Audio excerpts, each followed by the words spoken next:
오늘 말씀은 스가랴서입니다. 우리 구약성서를 보면 스가랴서 구약성서 39 가운데 9권 가운데 몇 번째쯤 있습니까? 바로 맨 끝에 말라기 바로 전에 있는 게 스가랴서입니다. 그래서 이 스가랴서가 스가랴 선지자를 통해서 하나님 말씀 주신 것은 구약의 가장 마지막 시대에 주신 말씀이에요. 이때가 어느 때냐면 벌써 이 북이스라엘과 유다가 이 바벨론에게 망하지 않습니까? 아시리아에게 망합니다.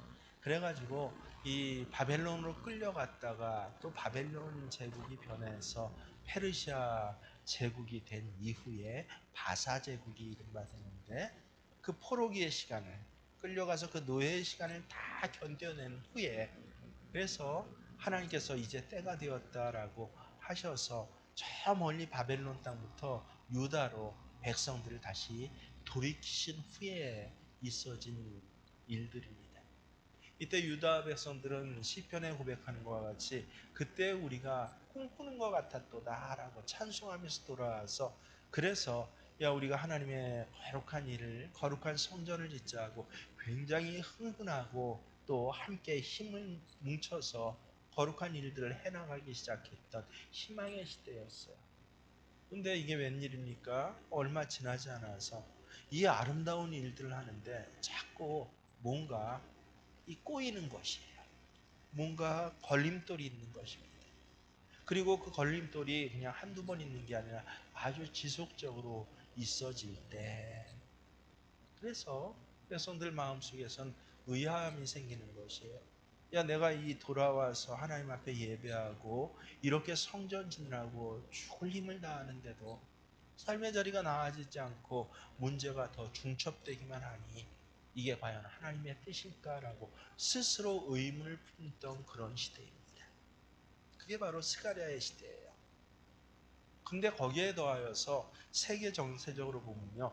여러분 잘 아시는 알렉산더라는 걸출한 이 젊은이가 세계를 정복하는 그 시대. 그래서 그리스에 나와서 에집트도 정복하고 뭐 유럽 일대를 다 정복하고 이젠 페르시아마저 그렇게 이 알렉산더에서 저 끝쪽으로 저 동방 끝쪽으로 도망가서 알렉산더 시대를 전 세계에서 가장 넓었던 영토를 정복했던 시대라고 하지 않습니다. 이게 유다 백성들에겐 충격이 됐는데 두 가지 이유입니다. 왜 그러냐면요. 페르시아는 비록 이방 나라였지만 그래도 이 고레스 왕이 야 너희들은 이제 페르시아에 있지 말고 돌아가서 하나님의 성전을 지어라고 해서 유다를 해방시켜 준 나라입니다. 거기다 성전 지을 수 있는 여러 목재와 물질과 지원까지 튼튼히 해주는 나라가 페르시아였어요. 그래서 세계에서 가장 강한 나라라고 생각하고 한편에 그게 의지가 됐던 거예요. 근데 지금 유다 백성들이 막상 돌아와서 성전을 짓는데 안으로도 뭐 사마리아 족속이니 암몬 족속이 방해를 하고 뭐 고소를 하고 뭐 해서 자꾸 지체될 뿐만 아니라 삶의 자리는 점점 피폐해지는데 세계 정세만 해도 어때요? 후원국으로 생각했던 페르시아가 망하고 이 헬레니즘의 문화의 이 전도사 아닙니까? 알렉산드리아가. 헬레니즘이 무엇입니까? 이방 문화예요. 피해 문화입니다. 우상의 문화예요. 그래서 오히려 세상을 정복하고 우상 숭배하는 자들이 우리의 든든한 후원국이었던 페르시아마저 완전히 망해가고 있는 풍전등화와 같은 그런 모습을 봤을 때 유다 백성들은 굉장히 두려울 수밖에 없었습니다. 내가 지금 하는 일에 대한 자신감이 없었어요. 예를 들자면 그런 분들 많이 있습니다. 오랜만에 이제 여러 세상적인 일 때문에 바벨론 포로기와 같이 신앙생활을 못했어요. 젊어선 했는데 결혼하고 나서 여러 삶의 문제 때문에 사건의 문제 때문에 제대로 신앙생활을 못하다가 이제 어떤 일이 계기가 되어서 하나님 교회 나와서 나 이제 정말 제대로 신앙생활 하겠습니다 라고 해서 굉장히 은혜를 받고 충만하게 그 은혜의 삶을 살아가려고 하는데 웬일입니까? 그럼 하나님이 은혜를 주시고 막혔던 일들이 술술 풀려야 될 거 아닙니까? 어려웠던 문제들이 하나님 안에서 해결돼야 되지 않습니까? 근데 한편으로는 은혜를 받는데 삶의 자리 정황은 어때요? 점점 모든 일들이 하나하나 막혀가던 시대. 안으로 봐도 별로 소망이 없습니다. 집안을 봐도 아내를 보고 남편을 봐도 자식을 봐도 소용이 없어요. 밖으로 봐도 더 소망이 없는 시대. 바로 그때 스가랴 선지자를 통해서 하나님이 주신 말씀이 오늘 말씀인 것입니다. 그래서 이렇게 안팎으로 소망 없는 암울한 시대를 오늘 하나님께서는 한 단어를 사용하셔서 그것을 비유해 주시는데 그 한 단어가 어디 있습니까? 11절에 보면 물 없는 구덩이라는 단어가 있습니다. 또 너로 말할진대 내 언약의 피로 말미암아 내가 내 갇힌 자들을 물 없는 구덩이에서 놓았나니. 정확히 물 없는 구덩이라는 이 말은요, 이 동방의 왕들이 사람을 죽일 때 빠뜨리는 곳을 아주 고유명사화해서 그래서 어떤 형틀과 같은 그런 형장의 장소가 바로 물 없는 구덩이입니다. 그래서 창세기에 보면 요셉의 형들이 요셉을 구덩이에 빠뜨렸다라고 했을 때 바로 형장이에요. 죽이려고 빠뜨리는 장소입니다. 특별히 예레미야서를 보면요. 예레미야 선지자를 아예 죽이려고 할 때, 그럴 때 그 유다에 남은 복구주의자들이 그 거짓 선지자들을 무리들이 한 일이 뭐예요? 예레미야 선지자를 물 없는 구덩이에 빠뜨리는 것입니다. 그래서 물이 없는 구덩이라는 것은 직역하면요. 물이 정말 없는 것이에요. 먹을 물이 없다. 물이 없으니 양식도 없습니다. 너무 깊어서 자기 힘으로는 도저히 빠져나올 수가 없습니다. 그래서 물 없는 구덩이의 뜻은요, 여러분 사실은 정확히 알면 굉장히 처참한 말입니다. 무엇이에요? 서서히 죽어가는데 육체도 죽을 뿐만 아니라 마음도 함께 죽어가는 거. 그래서 단번에 교수 형틀에서 사람을 죽인다라고 하면 육체는 죽을지 모르지만 그 마음은 충심으로 가득하잖아요. 의기로 가득할 수 있잖아요. 근데 물 없는 구덩이에서는요, 육체도 죽어갈 뿐만 아니라 그 마음과 신앙도 점점 죽어가는 것을 의미합니다. 당장 죽지는 않았지만 며칠이 지나고 10일, 20일 지나면서 그러면서 물 한 모금 마시지 못한다라고 한다면, 사람의 인격조차 느끼지 못한다라고 한다면 무슨 생각이 들겠습니까? 그때 드는 생각이 있다고 해요. 그런 구덩이에 빠져 보신 분들이요, 사람이 이렇게 죽는구나라는 생각이 들더래요. 두려움과 외로움에 휩싸입니다. 처음에는 사람 살려주세요, 나 좀 살려주세요라고 소리라도 지르겠지만 결국은 내 소리에 아무도 응답하는 사람이 없다라고 하는 것을 알았을 때는 어떻게 해요? 자포자기하게 됩니다. 이제는 자기 스스로 자기를 죽이게 되는데 어떻게 죽입니까? 사람이 미워져요.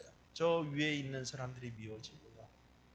그리고 내가 아는 사람들이 그리운 사람들이 아니라 나는 이렇게 힘든데 왜 나 힘든 걸 알지 못하고 나를 도와주지 않을까라고 그 알아왔던 모든 사람들이 사랑의 관계에서 원망의 관계로 그렇게 변하게 되는 것입니다.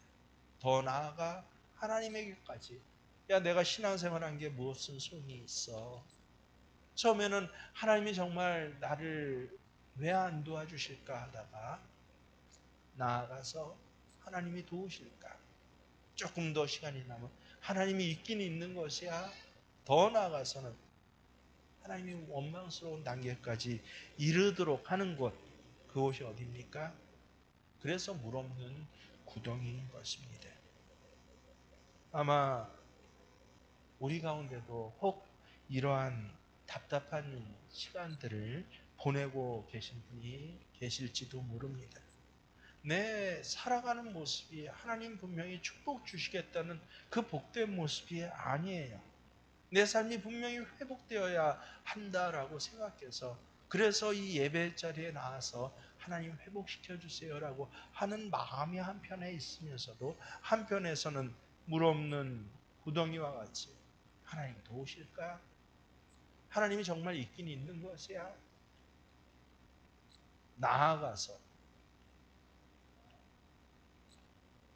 말 한마디, 눈초리 하나에, 조그만 사건 하나에 원망스럽고, 그리고 절규가 나고 탄식이 나면서 내가 여지껏 살아왔던 그 신앙생활 자체도 부정하고 싶어.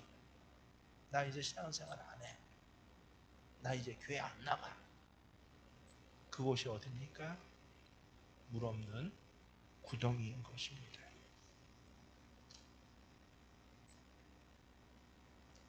이 물 없는 구덩이에 있을 때, 이것이 가장 위험한 것은 왜 그래요? 첫 번째는 두려움 때문에 그렇습니다. 그리스도인은 다른 사람 아니에요.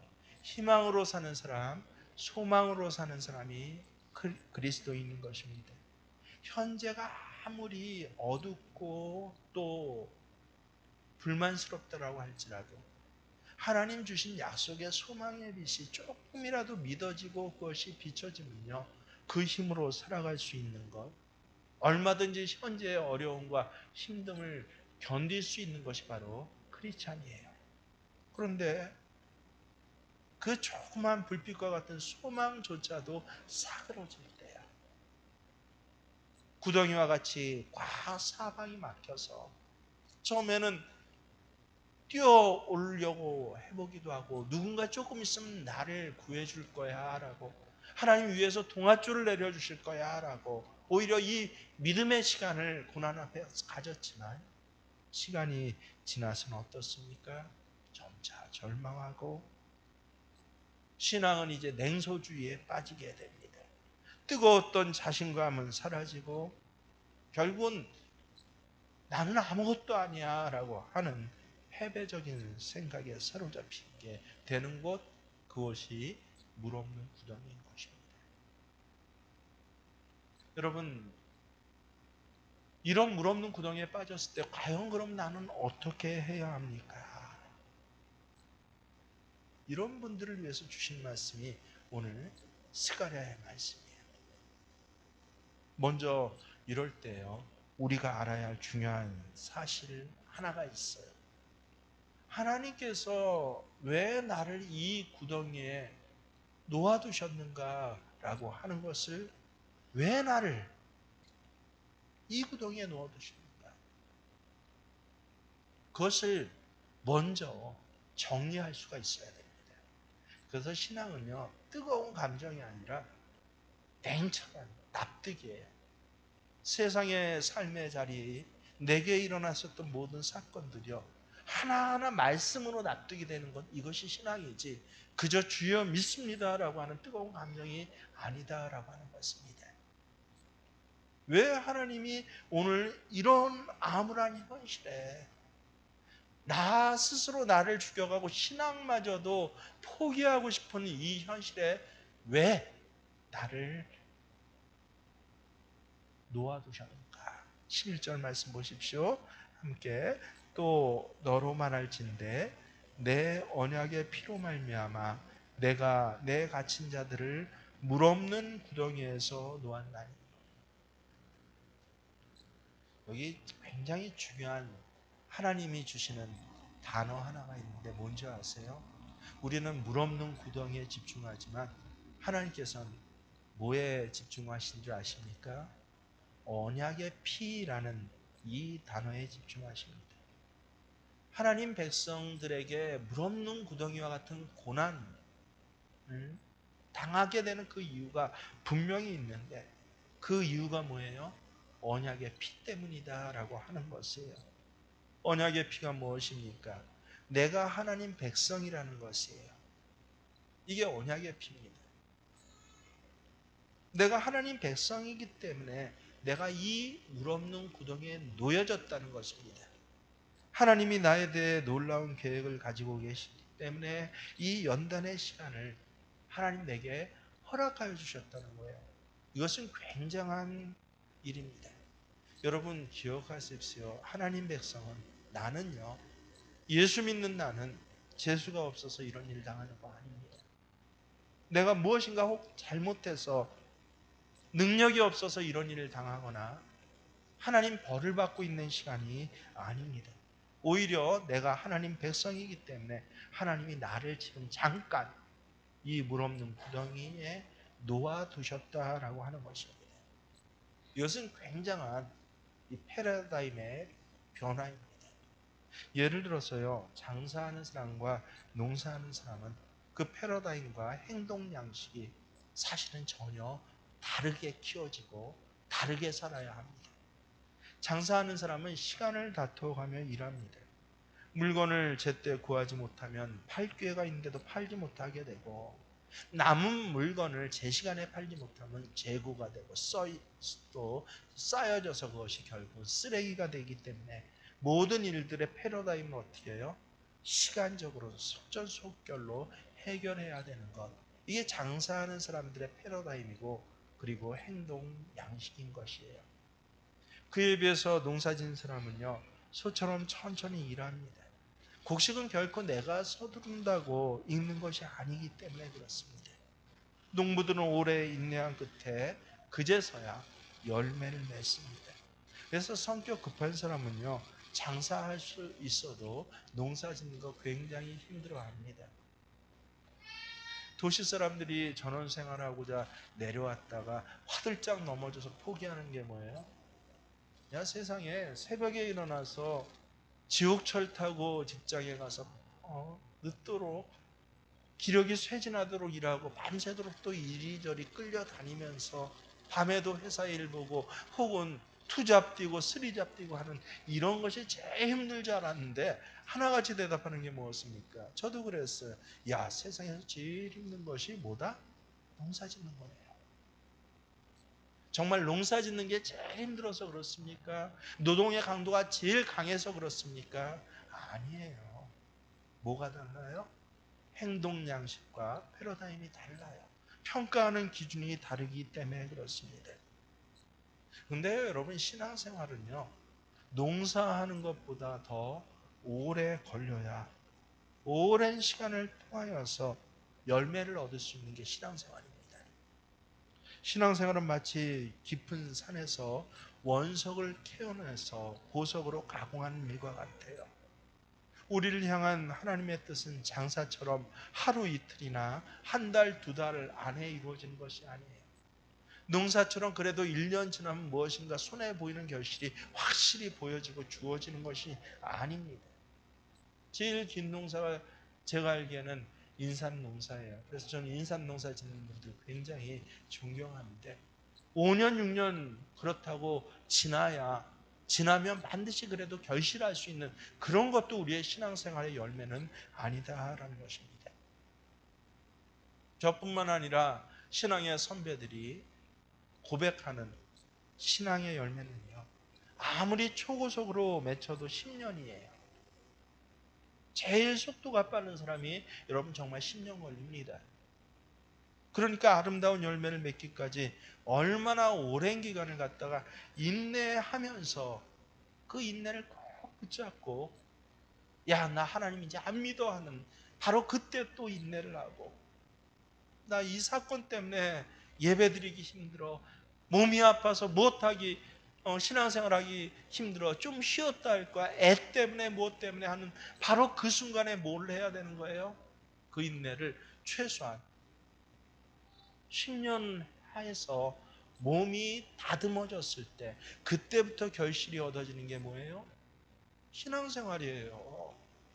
기적과 같이 뜨겁게 누구 안수받아서 기도했더니 병이 나았다. 그거 신앙생활 아니에요. 병 고침의 역사는 분명히 있습니다. 하지만 그것은 신앙생활이 아닌 것이에요.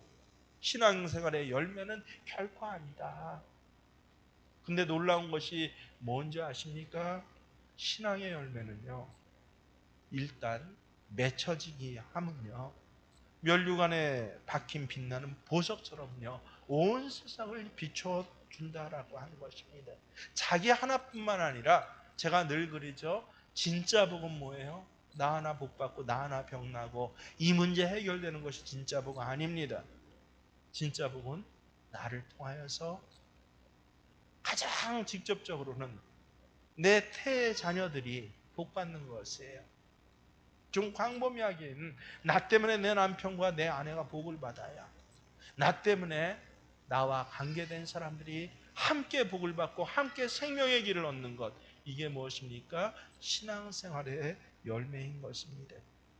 대표적인 것 사람 누구예요? 바로 요셉입니다. 요셉은요 어려서 팔려가요. 그래서 그 세상적으로 가장 화려한 청년기를 다 노예로 보냅니다.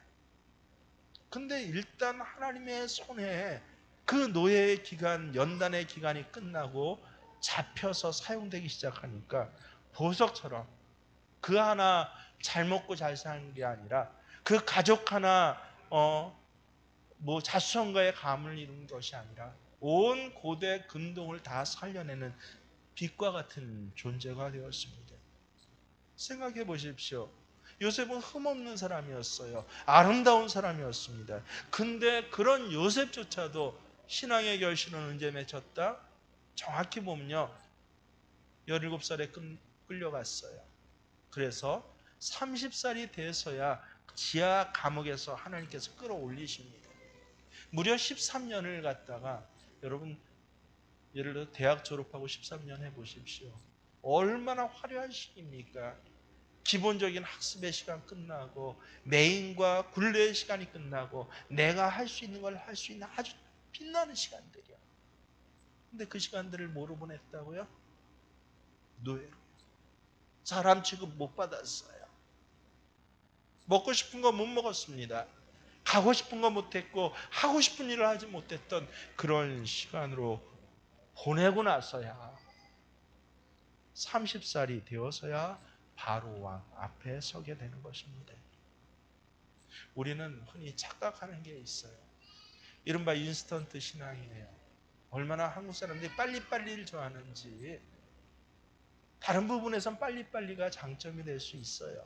하지만 이 인스턴트 신앙은요 우리에게 온전한 신앙의 결실들을 맺히지 못하게 하는 아주 악한 그런 요소가 됩니다.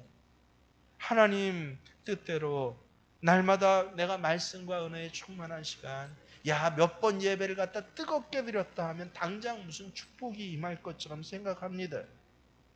근데 마음에는 은혜가 넘치는데 당장 축복 임합니까? 시간이 갈수록 어떻습니까? 상황은 왜 이렇게 나빠지죠? 경제적 어려움은 왜 이렇게 점점 심해지죠? 왜 직장은 점점 아예 처음에는 몇 년만 있으면 정규직 하겠어 라고 하다가 이제는 어때요? 계약직이라도 좋아. 조금 지나면 어디 아르바이트 자리 없을까? 나중에는 스스로 뭐라 그래요? 아르바이트 하는 인생도 이것도 값어치 있는 인생이야 라고. 그래서 오히려 요새 새로 유행하는 그런 말들이 많이 있잖아요. 정규직보다 내가 나아라고.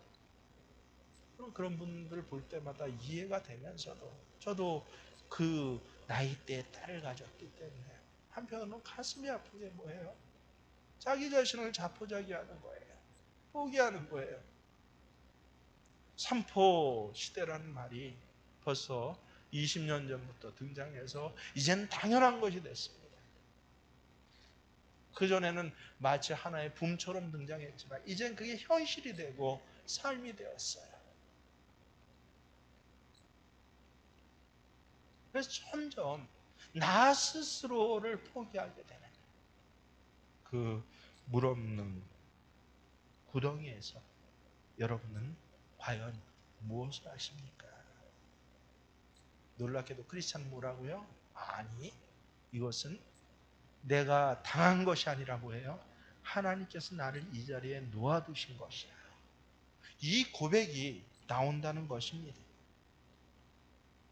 내가 왕관에 박힌 보석이 되어서 가공되는 중이야 라고 하는 것이 점점 확실하게 보여지는 것. 여러분, 세상에 나 한 사람만 산다면요, 이런 연단 필요 없어요. 근데 세상에는요, 나 한 사람이 사는 것이 아닙니다. 하나님이 나를 특별히 자녀 삼아 주신 건 내가 이뻐서, 그래서 나 하나를 구해주고 치료해주고 먹여주고 높여주시기가 아니라 나를 통해서 어떻게 해요? 세상 사람들을 돌아오게 하는, 너희는 세상에 뭐다? 빛이다. 우린 그냥 빛이 아니라 무슨 빛이에요? 세상의 빛이에요. 너희는 그냥 소금이에요? 아니요. 세상의 소금입니다. 그래서 오랜 기간 동안 연단을 통해서 우리를 뭐같이 만들어 가신 과정이다? 보석같이요. 금고 속에 감추어진 보석이 아니라, 말 아래 숨겨진 등불이 아니라 왕의 면류관 중앙에 박혀서 온 세상을 환하게 밝히는 보석으로 만들어가는 시간이 바로 이 물 없는 웅덩이의 시간입니다. 제 말이 아니라 하나님이 직접 16절에서 그렇게 말씀해 주셨어요. 뭐라고 합니까? 16절 보면, 이날에 그들의 하나님 여호와께서 그들을 자기 백성의 양떼같이 구원하시리니 그들이 왕관의 보석같이 여호와의 땅에 빛나리로다. 무엇같이? 왕관의 보석같이. 여러분, 왕관에 박힌 보석의 특징이 무엇입니까? 아주 아름답고 존귀하다는 것이에요. 왕관에 박힐 정도의 보석은요, 흔한 것을 결코 박아놓지 않습니다. 원석 자체가 특별히 아름답고 귀한 원석, 구하기 힘든 원석인데 원석을 박아놓는 왕관이 있나요? 아니요. 가공되어야 되죠. 그저 어느 부잣집의 그 수중에 들어가는 보석 정도가 아니라 온 세상 앞에 드러날 보석으로, 가장 솜씨 있는 장인이 가장 많은 횟수의 손길을 거쳐서 연단되고 난 후에야 비로소 박혀지는 것이 왕관의 보석 아닙니까? 그렇게 될 때 그 보석은요, 그때서야 어두운 방도 환하게 비출 수 있고 왕의 그 권위와 존경을 드러내고 붙잡아주는 그런 세상에 가장 귀한 그런 존재가 되는 것입니다. 연단을 받은 성도는 이처럼 무엇이에요? 자기 하나 잘 먹고 잘 사는 것 아니에요. 어두운 세상을 밝히고 사람을 살려내요. 그래서 연단이 올 때 자꾸 회피하지 마십시오. 기꺼이 받을 생각을 하십시오. 지금 내가 보석으로 갈려지는 시간이에요. 어차피 우리는 남들처럼 평범하게 살아갈 수 없는 사람들이에요. 예수 믿고부터는 평범한 삶이 끝나버립니다. 우리를 부르신 분은 전혀 평범하지 않으신 분이세요. 그래서 속에 세상의 욕심이 있는 사람, 세상의 기준이, 삶의 기준이 있는 사람은요, 반드시 변질됩니다. 속에 있는 기준이 바뀌지 않군요. 바라보는 눈이 변화되지 않군요. 신앙생활이 아니라 변질의 날들이 되는 것입니다. 근데 연단받은 사람은요, 욕심이 있어요. 근데 이 욕심을 이겨낼 수 있습니다. 그렇게 욕심을 이겨낸 사람들은요, 왕관에 박힌 보석처럼 그 있는 자리에서 빛이 나기 시작해요. 무슨 일을 하든지요. 저가 세상에 뭐 3D 업종 있는 자리에서도 빛이 나요. 저가 많은 영향력을 행할 수 있는 높은 자리에 있어도 그는 빛이 나는 것입니다. 집에서 똑같은 밥을 해서 애를 키워도 빛이 나요. 그거 아십니까? 어미도 다 같은 어미 아니에요. 아내의 자리에 있기만 할 때도 빛이 나요. 남편으로서 여보 나 왔어 하고 집안에 들어오는데 빛이 나는 그 남편이 되어갑니다. 그러기 위해서는 최소 몇 년이요? 제가 알기에 10년이에요. 절망감이 계속 찾아오고 나 좀 구해주세요의 그런 바람에서 왜 나를 구해주지 않냐고, 내가 너는 너를 도와줬다고, 그래서 바람의 사람들이 미움의 사람들로, 원망의 사람들로 변해가는 바로 그 시점에서, 아니, 이것은 하나님께서 나를 다듬으시는 시간이야.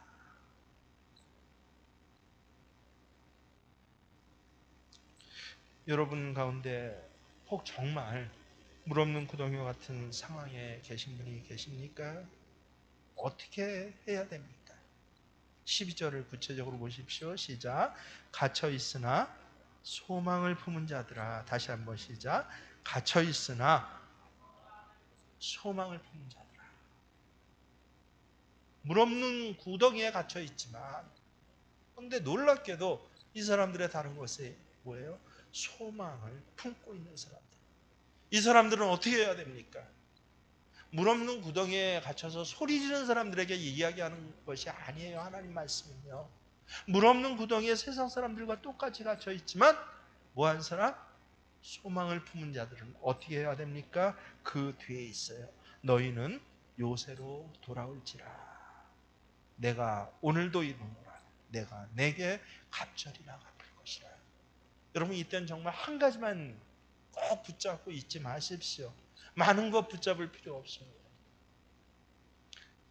이번 주간에 정말 아주 일상적일 수 있는데 특별한 경험을 했는데, 오늘은 목요일 날 새벽에 비가 어마어마하게 왔습니다. 그때 하필이면 우리나라에서 비가 제일 많이 왔던 속초에 있었어요. 속초 가장 비 많이 내린 자리에 있어서, 그래서 이제 금요일 날 예배가 잡혀서 이제 나오려고 이 숙소에서 나오는데 하필이면 타워 주차장입니다. 근데 밖으로 가야 돼요. 뭐 서울 명동과 같이 땅값이 비싸서 그런지 밖에다 타워 개개해서 아주 높은 주차장에 차를 놓고 차를 기다려야 되는데, 바람이 얼마나 센지요. 뭐 그것보다 더 센 바람이 없겠었습니까? 뭐 군생활할 때도 그런 바람 한 두 번 정도 태풍 때문에 맞아본 적이 있어, 바닷가 바로 옆에서. 근데 이땐 제가 특별했던 게 뭐예요? 아니, 이제 군생활한 사람은 아니잖아요. 어엿한 50대 중반의 목회자 아닙니까? 그러니까 그 많이 쏟아지는 빗 속에 90mm가 쏟아졌대요, 시간당. 나중에 해서 알았는데 우산을 받쳐 들고 그 타워 주차장에 짐까지 끌고 안에는 저 구석에 있으라고 내가 차 빼면 당신 그때 오라고 해서 있는데, 그 잠깐에 한 5분밖에 안 되는 시간이에요. 우산을 썼는데 정말 그렇게 센 비와 바람이 휘몰아치니까 이 우산이 어떻게 돼요? 당연히 뒤집어지죠. 한두 번 경험 있잖아요. 뒤집어진 거 또 꺼내서 바로 하고 또 바로 하고 또 바로 하고 짐은 여기서 왔다 갔다 하고 그 앞에서 차 기다리는 거 했더니, 이 타워 주차장 관리하시는 분이 너무 지혜로운 분이에요. 내가 그분한테 첫날부터 계속 인사를 잘했더니 저에 대해서 호감을 가지십니다. 저 아저씨 소리를 지르더니 뭐라고 했냐면, 우산 접으세요라고 하는 거예요. 우산 접으세요. 처음에 못 들었어요. 계속 우산 갖고 실랭이 하느라고. 비 조금이라도 안 맞아 보겠다고. 한 3번인가 우산 접으세요 했더니 그제서야 깨달아요. 내가 이 비 속에 어차피 비는 다 만데 왜 우산 갖고 씨름을 하고 있습니까? 우산을 접어놨더니 아니, 바람도 모두 뭐 비는 똑같이 맞고 편해지는 거예요. 이것저것 허둥이면서 아주 서두르질 않습니다. 비는 오고 그대로 바람 불었지만 우산 접어서 한 손에 꾹 잡고 짐 잡고 있으니까 차는 내려왔고 들어갈 수 있었어요. 무슨 소리입니까? 이때 돌아오면서야 깨달았어요. 야, 이렇게 한거할 수 없는 비가 왔을 때 이것저것 다 하려고 해서는 안 됩니다. 비도 조금 맞아보겠다고, 꺾여지는 우산도 제대로 펴보겠다고, 짐도 어차피 가져서 이거 비 안 맞게 간수해야겠다고, 우리 이 모든 것들 다 하려고 그래요. 어려움이 올수록 더 허둥거리고 더 정신을 못 차립니다.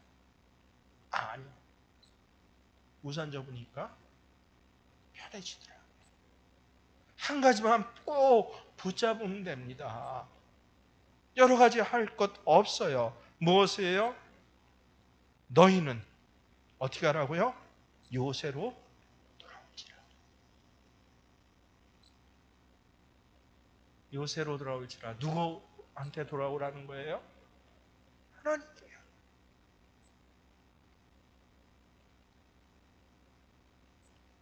물 없는 구덩이에 빠진 상황에서 이 사람 생각하고 저 일 생각하고 앞날 생각하고 뭐하고 생각하고 점점 상황은 나빠지고 절망에 빠지고 자기 자신도 포기하게 되고 하나님까지 원망하는 단계에 분명히 이룹니다.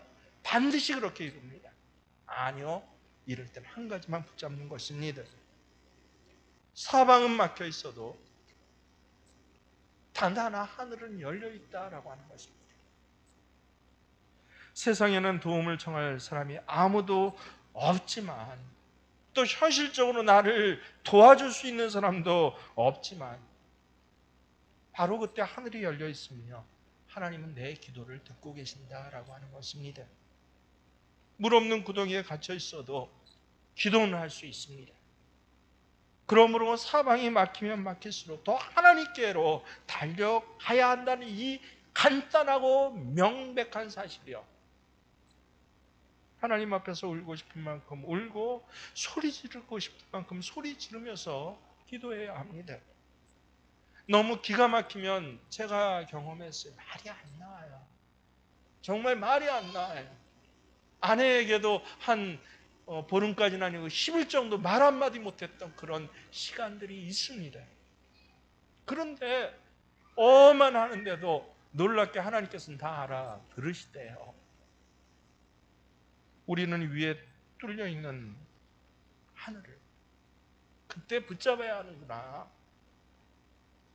아무 출구도 보이지 않고 사방이 막혀있고 나 자신조차 싫을 때 원망과 불평과 여러 가지 이유를 붙잡으면서 곱씹는 것이 아니라 뭐예요? 아, 지금은 요새로 돌아갈 시간이구나.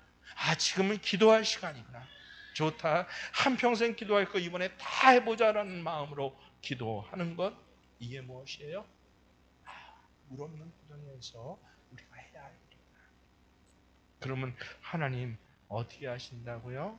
놀랍게도 내가 약속의 피로 내게 약속한 것을 갑절이나 갚으리라. 그래서 여러분, 오히려 물 없는 구덩이에 있는 시간들 원망하지 마십시오. 오히려 이것저것 다 붙잡고 하고 싶어서 이것 조금 저것 조금 하려고 하지 마십시오. 오히려 이때 내가 하나님 앞에 갈려지는 시간이에요. 내 성품이 갈려지고 하다못해 내 말투 하나 말버릇 하나 갈려지는 시간, 연단되고 연마가 돼서 어디에? 왕의 면류관 그 한중간에 박힐 보석으로 하나님께서 나를, 세상에서 가장 솜씨가 좋은 하나님께서 나를 연마하는 이 시간이지, 재수 없어서 능력 없어서 흙수저라서 아니에요. 세상 사람들에게 그럴지 몰라도 하나님 자녀인 나는 이 시간 하나님께서 나를 만지시고 연단하고 계신다라고 그렇게 고백하시는 이 소망을 절대 잃지 않으시는 저와 여러분이 되시길 주의 이름으로 축원합니다. 그렇습니다. 왜 나만 겪는 고난이냐고 불평하지 않겠습니다. 신앙의 고백으로 찬송가의 가사 그대로를 찬양으로 고백합니다.